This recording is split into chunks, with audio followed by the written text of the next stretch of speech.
welcome back to my YouTube channel.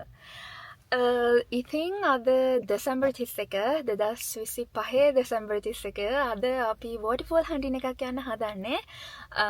අයයි මයි මෙහෙ ඇවිල්ලා පියලි බලන්න ගිහිල්ලම නෑ. ඉතින් ඊට කලින් මම මේ vlog එක අප්ලෝඩ් කරන්න හිතන් ඉන්නේ 2026 මම අප්ලෝඩ් කරන පළවෙනි vlog එක විදිහට. ඉතින් ඔයාලා හැමෝටම සුබ අලුත් අවුරුද්දක් වේවා. ඉතින් අපි ගිහිල්ලා බලමු. මට ෂුවර් නෑ වතුර තියෙයිද වතුර නැති වෙයිද කියලා. මොකද මේ සමයකනේ. ඉතින් වැඩි වැස්ස තියෙන කාලයක් නෙමෙයි. හැබැයි ඊයේ රෑ නම් මෙහෙට වැස්සා. ඒ වුණාට අපි යන්න පැත්ත මෙහි ඉඳන් කිලෝමීටර් 80ක් විතර තියෙනවා. ඉතින් ගොඩක් දුරයි. ඉතින් අපි ගිහින් බලමුකෝ වතුර තියෙයිද කියලා. ඉතින් ගමන ටිකක් දුර හින්දා අපි හිතුවා උදේම යන්න ඕනි කියලා. ඒ වුණාට අපි යන්න පිටත් වෙනකොටත් 11 විතර වෙලා. ඉතින් අපි අද යන්නේ ට්‍රෙන්තම් කියලා පැත්තකට. ඒක රීජනල් ඒරියා එකක් වික්ටෝරියා වල. ඉතින් අපි ඉන්න තැන ඉඳන් මම කලින් කිව්වා වගේ කිලෝමීටර් 80 ගාණක් විතර දුර තිබ්බා. හැබැයි යන්න වෙලාව පෙන්නුවේ පැය 1යි විනාඩි 10ක් වගේ. කොහමරි ඒ ටයිම් එක ඇතුළත අපිට යන්න පුළුවන් වුණා.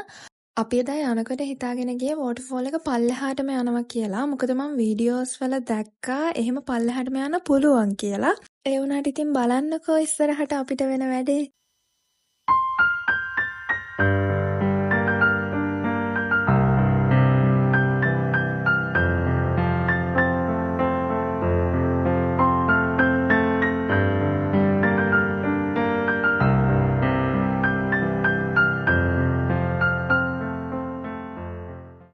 ඉතින් අර පේන්නේ අපි බලන්න ආපු වෝටර්ෆෝල් එක. ඒකේ එච්චර වතුර තිබ්බේ නැහැ. මොකද මම වීඩියෝස් වල දැක්කා ගොඩක් වතුර තියෙන දවස් තියෙනවා. මේ මට හිතෙන්නේ වැහි කාලේ නෙවෙයි හින්දා වෙන්නේ නැති වතුර නැත්තේ. කොහමරි අපි තව ටිකක් ඉස්සරහට ගියා. මොකද ඒ පාර දිගේ තමයි හරිනම් පල්ලෙහාටම යන්න පුළුවන්. මේ අර පේන පල්ලෙහාට ඔය ගල් තියෙන තැනටම යන්න පුළුවන්. එතකොට හරිම ලස්සනයි වීව් එක අර වීඩියෝස් වල හැටියට. ඒ වුණාට මෙන්න මෙහෙම එතන ගහලා තිබ්බා. ඉතින් ඒගොල්ලන් අලව් කරන්නේ නැහැ පල්ලෙහාට යන්න. ඒ හින්දා අපි එතන අර view point එක වගේ තැන ඉඳගෙන තමයි මේ වෝටර්ෆෝල් එක බැලුවේ.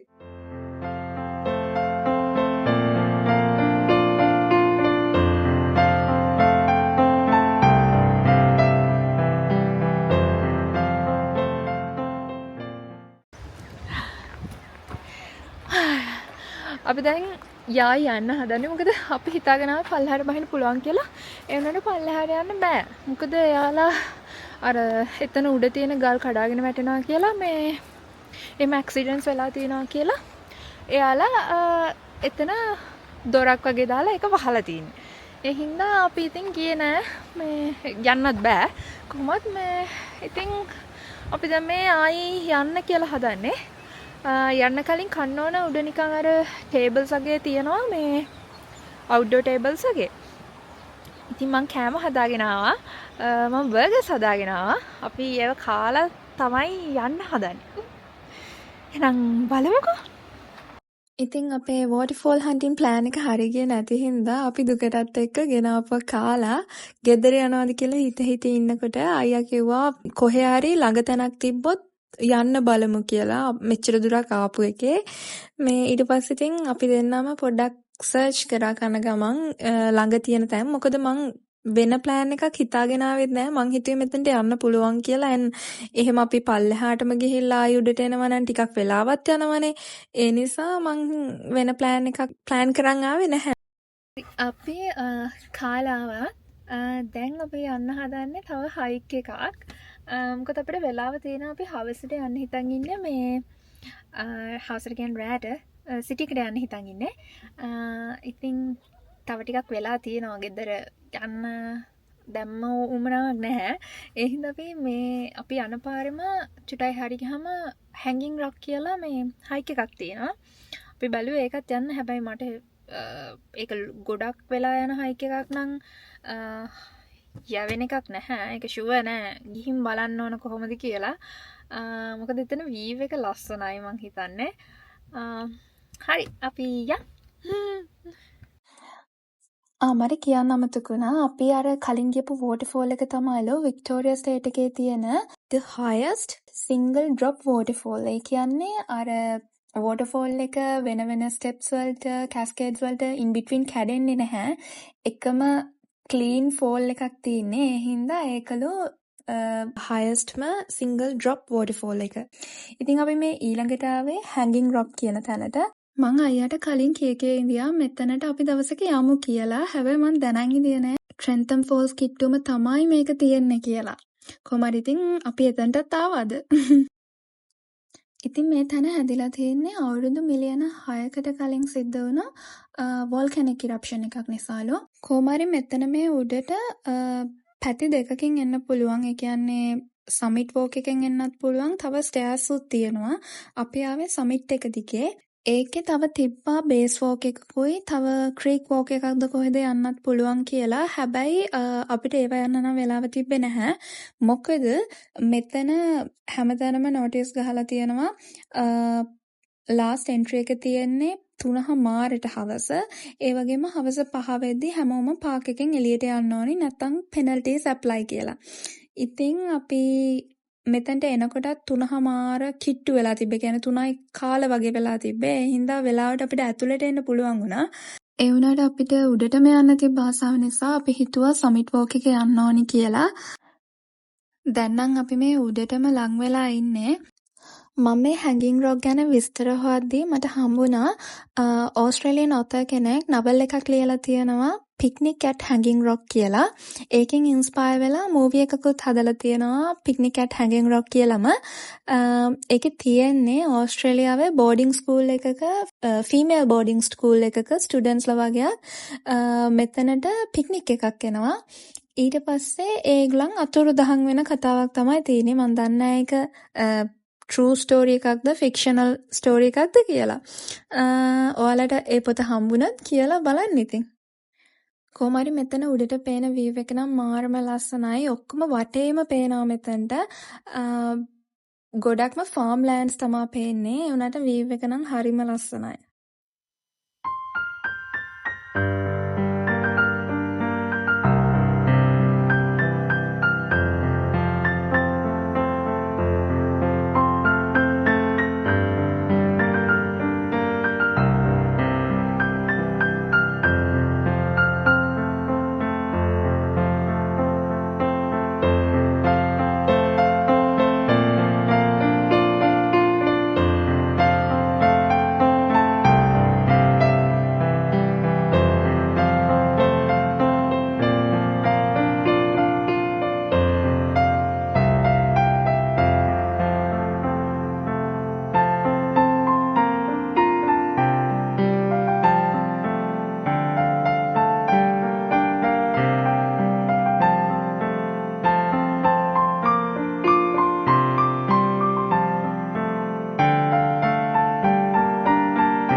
ඉතින් අපිට අනිත් වෝක් දෙක යන්න වෙන්නේ නැහැ. අර බේස් වෝක් එකයි ක්‍රීක් වෝක් එකයි යන්න වෙන්නේ නැහැ. මොකද මේ වෙද්දිත් හවස 4:00 කිට්ටු වෙලා තින්නේ. ඉතින් 5 වෙද්දි අපි එළියට යන්න ඕනේ නිසා අපි පල්ලෙහාට යන්න පිටත් වුණා. කොහොම හරි අපි පාර හොයාගෙන පල්ලෙහාට එනකොට ආයි අපිට හම්බුණා අර පඩිපෙළයි සමිට් වෝක් එකයි වෙන් වෙන තැන. ඉතින් අපි හිතුවා සමිට් එකේ ආපු නිසා පඩිපෙළ දිගේ බහිනවා කියලා. හැබැයි අපි එහෙම හිතුවේ වෙලාවට. මොකද මේ තැනට හැංගින් රොක් කියන නම තියලා තින්නේ මෙන්න මේ රොක් එක නිසාලු. මන් දන්නේ නැහැ ඒක ඇත්තද බොරුද කියලා. හැබැයි එයාලා එතන සයින් බෝඩ් එකක් ගහලා තිබ්බා ඒකේ. ඉතින් අපි සමිට් වෝක් එකම පල්ලෙහාට බැස්සනම් අපිට මේ තැන මිස් වෙනවා. ඉතින් අපි වෙලාවට තමයි මේ පඩිපෙළ දිගේ පල්ලෙහාට බහින්න කියලා හිතුවේ.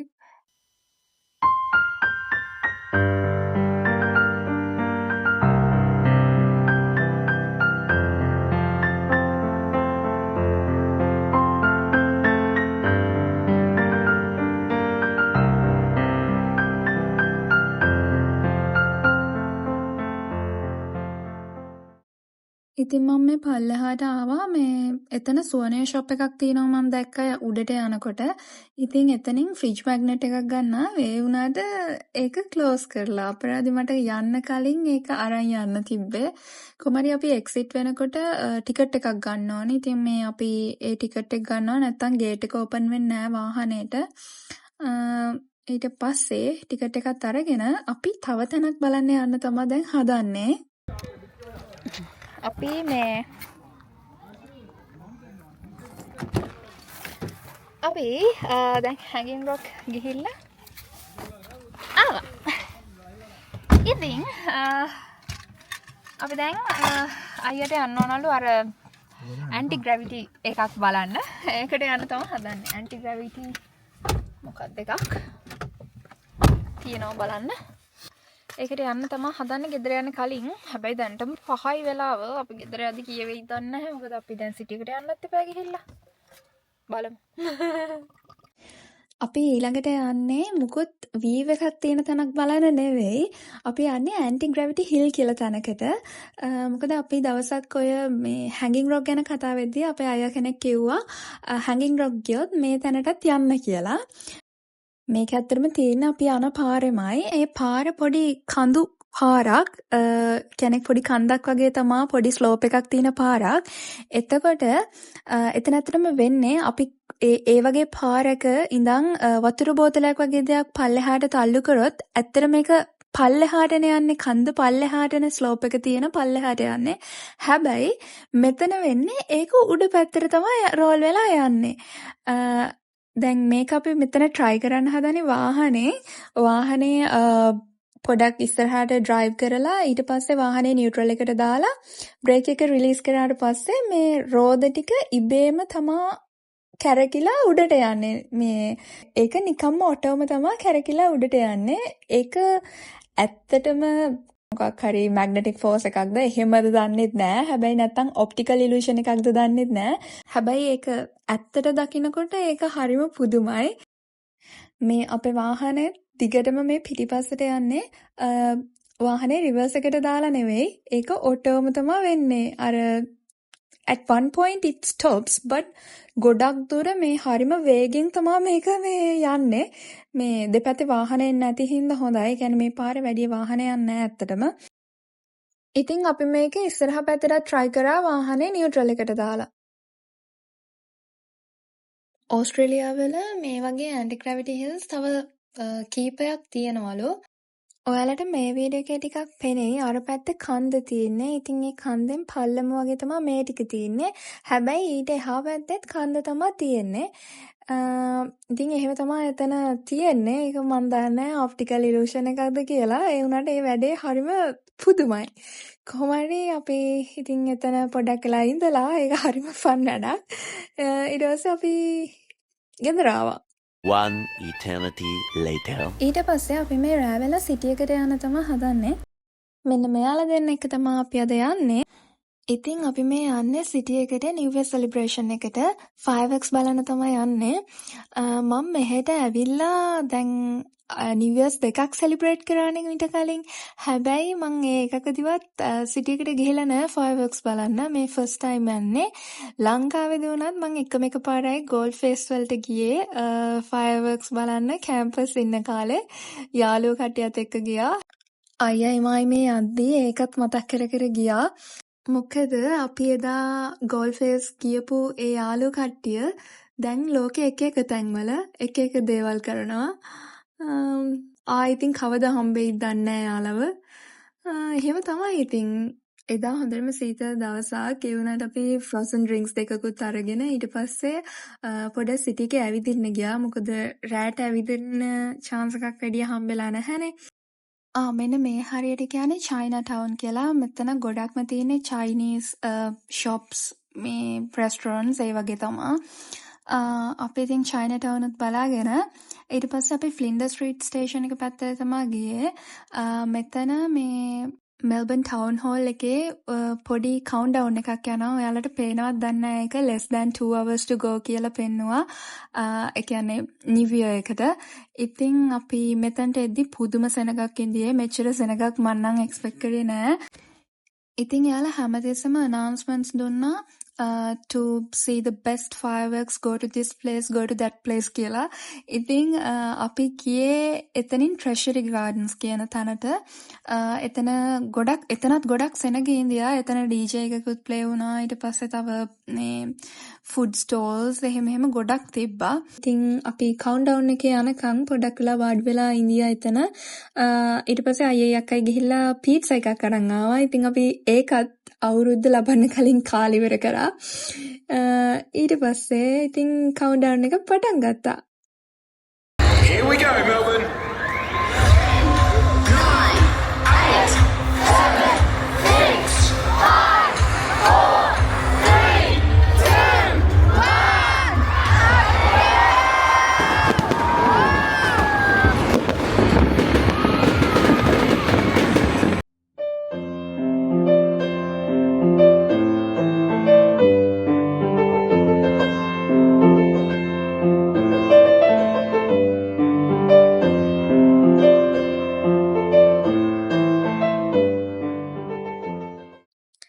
අපි ඉදියේ fireworks බලන්න bestම spot එකේ නෙවෙයි. ඒ වුණාට ඉතින් at the end of the day what matters the most is who you are with when the new year begins නේ.